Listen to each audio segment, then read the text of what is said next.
Hello again, everyone. What is going on? We are doing another Eon Flux second pass-through.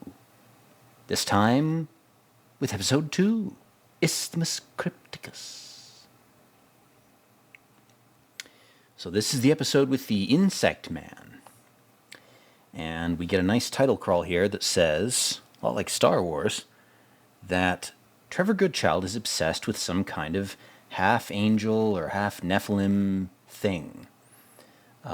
He's trying to derive power from it or to fetishize it for his own gains, whatever. And we get this insect dude, this guy. And I have to mention something. There's a terribly racist and totally untrue theory about China and Chinese people, that they're insect people.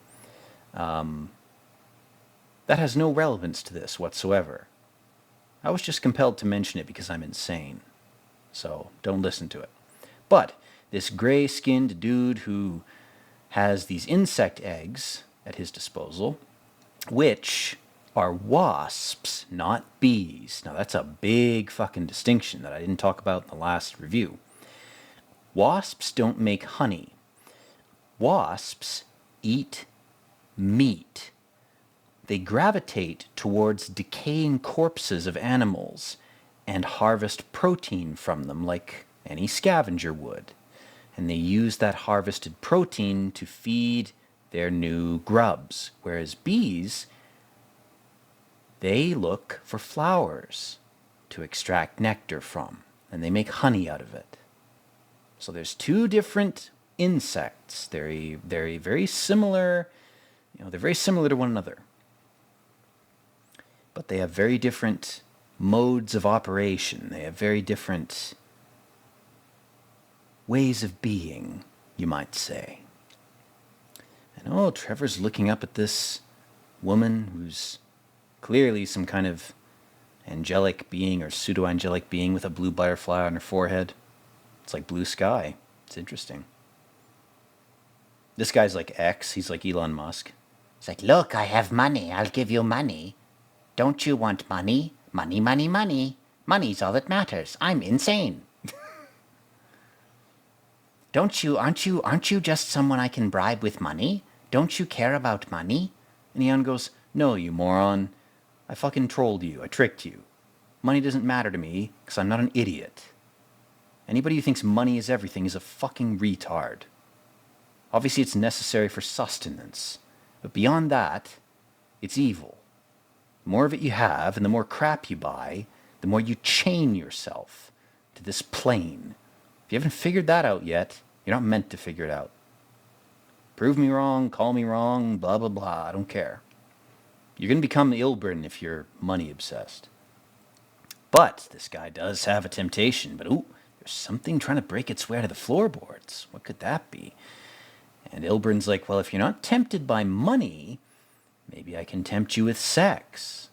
Again, it's like a demonic temptation. If I can't tempt you with money, maybe I can tempt you with this. Maybe I can blast your eyes, overlay you with the half-angel that Trevor's fucking, because I know you are curious and kind of want to fuck him. And then, Ilbrin, to his credit, he acts very surprised, even though this is his creature. This is a thing he planted.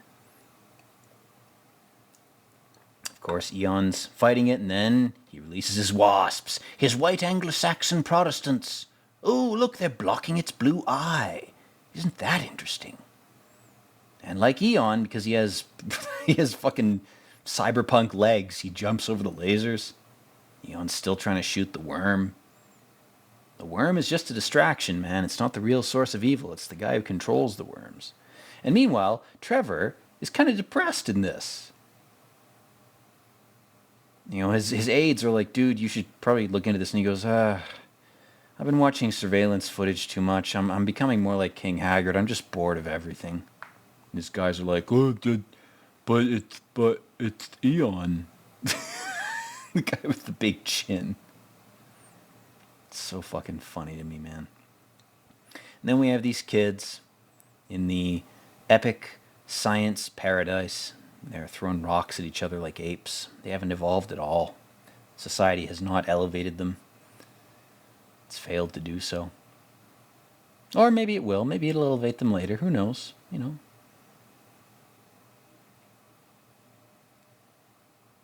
And we have this woman, this unnamed woman, sees this bird smash into a fake window, a window of glass. And then one of Trevor's goons comes to rein in this delinquent kid, and he salutes her. She's got this weird neck thing, too. I didn't realize. I mean, the bondage gear of the Monicans is, it's its own kind of flavor, you might say. But this woman, she's a sympathetic soul. She wants to help people. She wants to help birds. Oh, and the bird bites her. And tied to its leg is a message. And something I didn't talk about in my last pass-through of this episode was pigeons, of course, have been used for hundreds of years to carry messages. And if you take that real utility of an animal serving human information exchange, and you crank it up to schizo levels, you have, birds are actually artificial things. They're Chinese robots because the Chinese killed all their birds. That's a great theory, by the way. There needs to be some short stories written about that. That's fucking funny. That's amazing.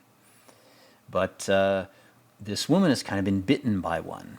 But she knows Eon, and it's implied they had some kind of lesbo relationship. Good for them. Any port in a storm. Can two ports fuck each other, though? I guess they can.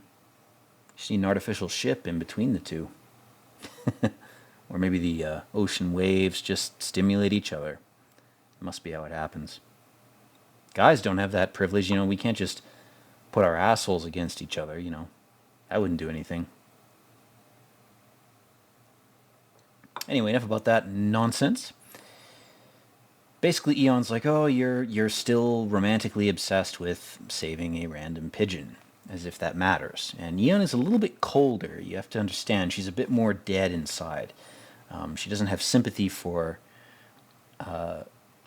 these creatures, at least on the surface. But, to her credit, she does help this friend of hers. But I don't know if she does it to help the pigeon. I think she does it because she's trying to utilize her female friend. I think that's why she does it. Again, she's very subtle, and she's a professional. You have to understand that. You can't assume she has real emotions, or that those emotions are any part of what drives her actions. It's more so her prerogatives, her goals. She's like a machine.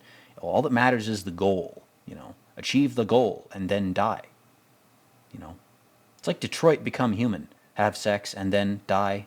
How is that different from achieve goal and then die? Maybe you need to sit the fuck down and think between, goals. It's probably useful to do that.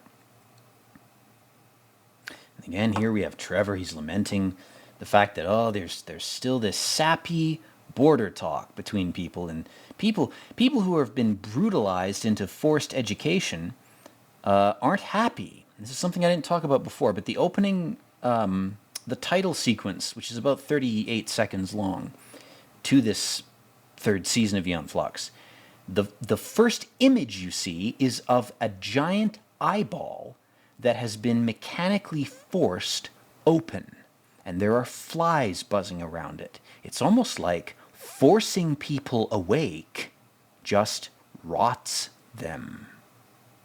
And if that's some subtle, crypto-eugenic thing, whoever's in charge of that, I hope they burn in hell.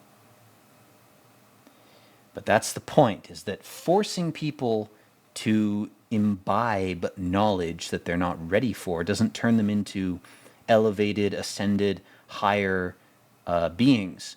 Raping someone with knowledge, forcing information into their brain, will not magically create a better person. You have to be a bit more subtle about that. Sometimes you have to wait. Sometimes you have to expend time. But, again, there's points in history where it's like, well, we just got to try to wake everybody up. Who cares if 50% of them go nuts? Just do it anyway. Blah, blah, blah. Well, societies that did that, I don't know if they succeeded or failed. I don't know if you can really form a metric based on that practice. I'm not sure. I don't know. Maybe it's right, but I don't know. Maybe you just drive people nuts. My God, the mites crawling on the bird form into the letters on the page because she's overslept. She's having a sleep paralysis dream, and her mercy is what kills her. It's just something I didn't say in the previous review of this. It's, again, I'm trying to do a second pass of this where I say different things, but I'll talk over the boyfriend scene because it means nothing.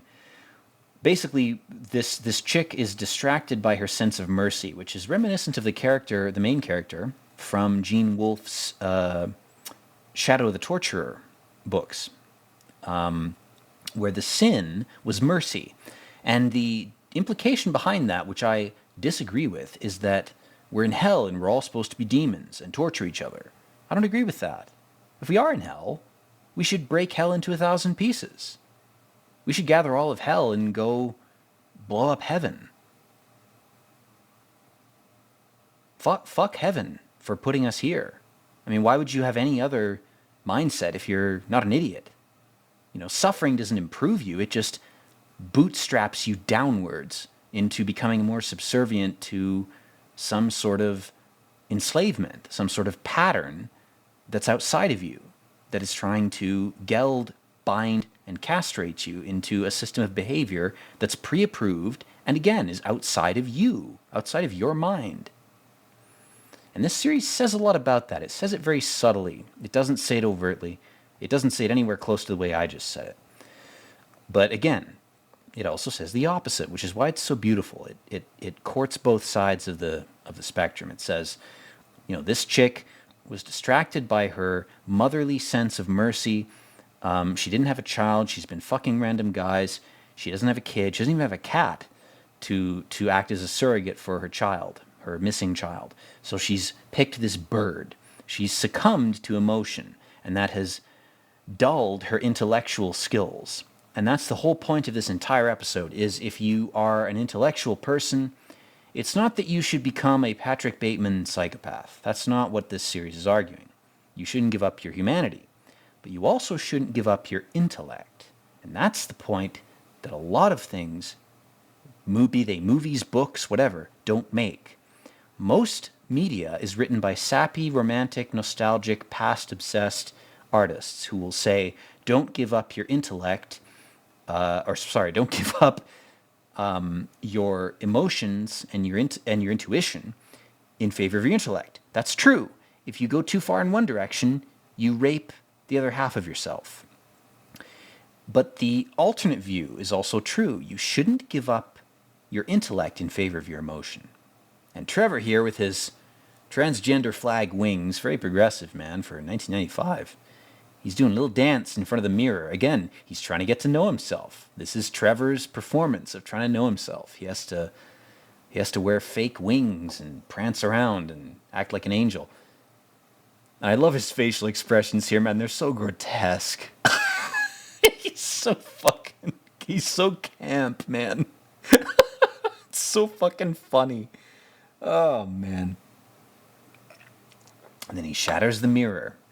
It's almost like what he's doing with capturing these angelic half-breeds is he's just digging himself a deeper grave. He's not actually ingratiating himself in his effort to understand himself. He's trying to avoid it.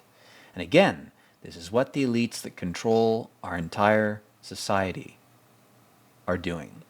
They are playing a game with themselves, using us as pawns, because they don't know themselves. And they are suffering. They are suffering horribly. That's not to express sympathy for them, but it's the truth.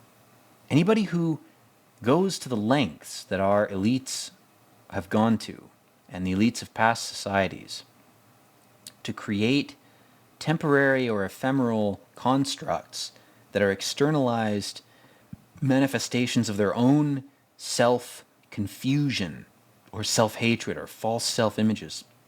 It's insane. And if I sound like an armchair psychiatrist or a wannabe therapist, go fuck yourself. I don't care. I'm not a therapist. I'm not a psychiatrist. If you want to criticize me based on that, go ahead. Maybe I'm completely wrong. Maybe I'm an idiot. I don't know. You see, the thing is, I'm using both my intellect and my intuition at the same time. And I think that is the art that's been lost. The art of the middle. Maybe it's been lost because both sides hate it because it's right. And maybe if you practice it, you'll become nearly untouchable. But maybe I'm insane. Never mind. Basically, this chick is she's crammed. She's done the equivalent of cramming for an exam, and now she's this to me is like this sequence has gone on in my head when I've not studied for exams and then crammed the night before and lost sleep. That's what this really is. It's a visual manifestation of like cramming for an exam where you know in your intuitive self that none of the knowledge you're being forced to absorb by Trevor Goodchild's scientocracy system is going to ever be useful to you.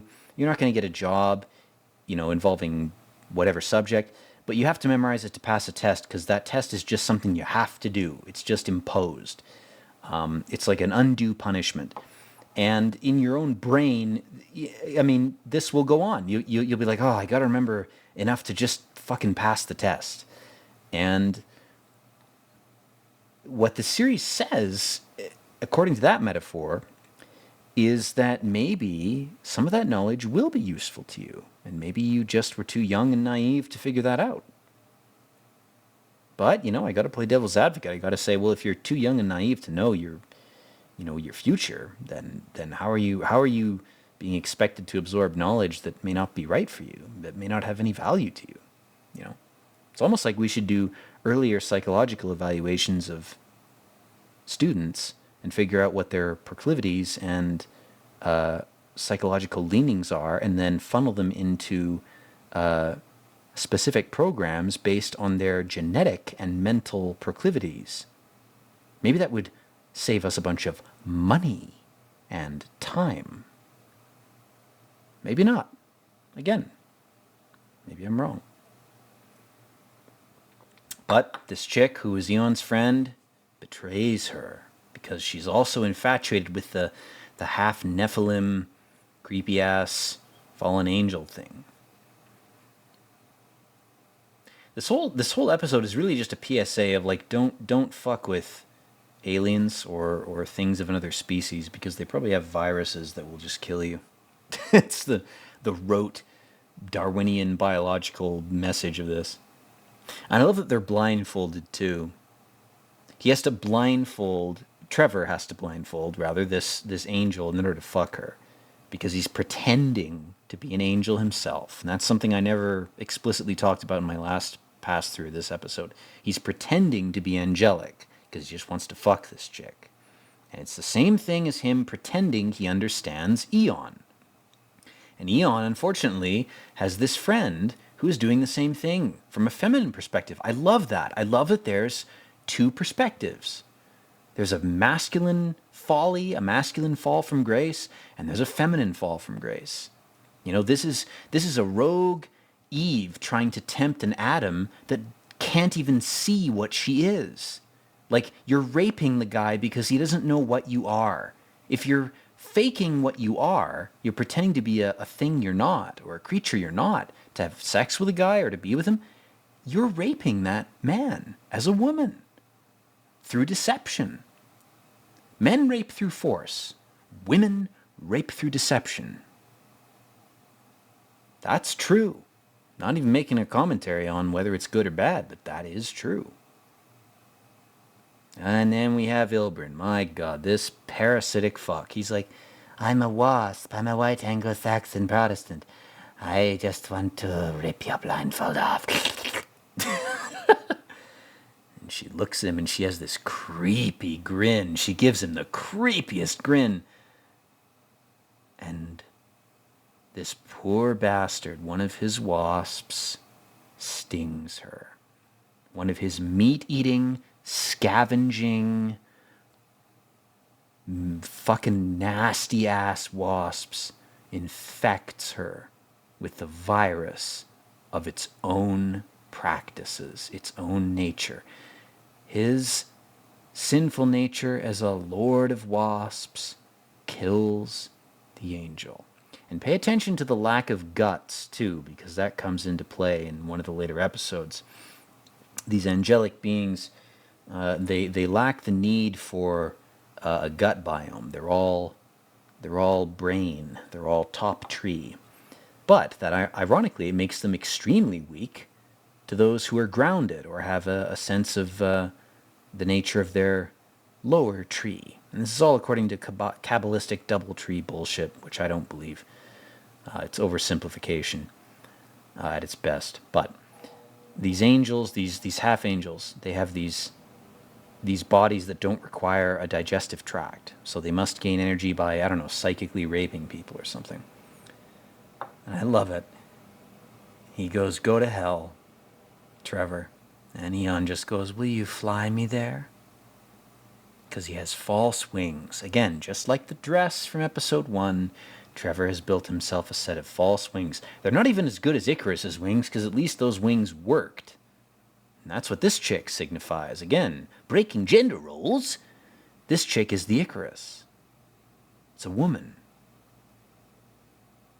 But she wasn't immune to alien parasites. So, oops. You were an anti-vaxxer. And it turns out vaccines were actually good. And because you objected to them, you're fucked. Good luck. Bye-bye. You're gone. You think vaccines are fake? Fine. Bye-bye. Enjoy smallpox. Enjoy diphtheria and German measles. Have fun. They're coming. It's true, though. Please, for the love of God, don't give in to that bullshit. Anyway, guys, the episode's over. Thank you for watching. Hope you enjoyed. And as always, peace out.